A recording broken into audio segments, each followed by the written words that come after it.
How good do you have to be to have your name and picture placed on an Australian banknote? Well, I'd say you have to be pretty damn good. And Carolyn Chisholm was such a woman. Hi, I'm Michael Bishop, Australian historical fiction writer here again, and I'm excited to showcase a prominent woman in the late colonial period of New South Wales. Carolyn Chisholm was a torchbearer, an attitude breaker, a generous, warm-hearted and selfless woman who changed society in the period we're talking about. In 1840, Carolyn Chisholm was 32 years old. Not a tall woman and not strong in body, but you bet, strong in heart. Prior to her marriage, she negotiated a 19th century prenup. Yes, I use the word jokingly, but it must have been unusual, and her prospective fiancé, an army officer, must have loved her very much for him to agree for her to be able to carry on her philanthropic duties after she was married. A big thing in that time. She was also a Catholic, and when her husband was posted to India in 1832, she set up a female school of industry to improve the morals of the European community of women. She and her 3 sons arrived in Sydney in 1838. Soon after arrival, she was affected by how the immigrant girls needed to be protected from their masters in that period before getting an actual job after getting off the ship.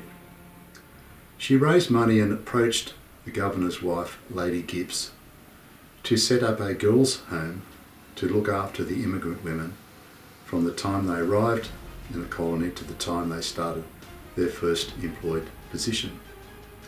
She was successful because the girls' home was set up and Caroline lived there.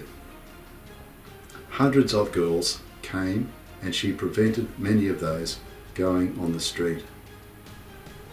In those times it was easier for young women to get jobs in town rather than go to the country through the fear of Aboriginals and bushrangers, and we heard the crime going on in the bush at the time. Horrendous. According to a publication in 1860, Caroline chartered a steamboat, here it gets interesting, and took 60 females to the Hunter River district, where they were literally snapped up by the settlers at double the wages they could get in town. Chisholm believed in the moral benefits of providing families with female servants, and she was aware of the bias in numbers of men to women, the former outnumbering the latter considerably. Now, she was a dynamic woman and she's always wanted to do something better than what she was doing. She wrote to the newspapers to urge wealthy pastoralists to engage workers and provide food on the road for the migrants. This is where she was proactive and started to use smarts, as we call them today in business, to get a young female employed. Now, she would ride a horse, going to the country at the head of a party seeking employment, going to the first place that required servants. The further out they went, the more wages they obtained. On another interesting note, she was probably the first to establish what we now know as online dating of the 19th century type. Bachelors would write to Miss Chisholm requesting introduction to young suitable females of high morals with an eye to matrimony.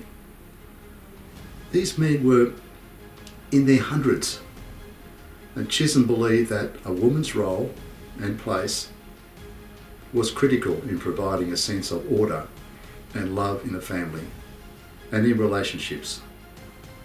According to records between 1840 and 1846, Carolyn Chisholm settled some 11,000 people as servants or farmers in New South Wales. In 1846, not to be outdone, she left for England and she published a pamphlet on immigration and transportation. Now, she didn't deal with the minnows of the English bureaucracy.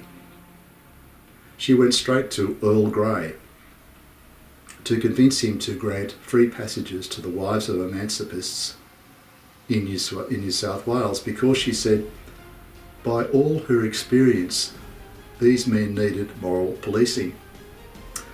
She also persuaded the powers that be to protect the morals of young women on migrant ships. Very similar on the basis that she set up the rules in Sydney in her homes. In Ireland, in Cork, in May of 1852, the Irish paid homage to this great social reformer.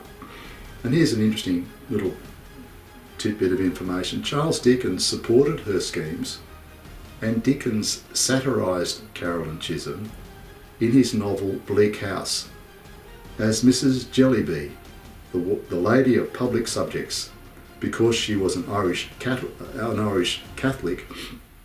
The Anglicans were worried about her Romanising the colony of New South Wales. Yet Bishop Broughton, as we know his reputation as a stern pastor, found her, and I quote, a ladylike person and very prepossessing, and interesting from the earnestness with which she had taken up a good cause. So, there's another prominent woman of the late colonial period who had such an impact on the society in which she lived. I'm Michael Beashall. Bye for now, but keep watch out for more videos.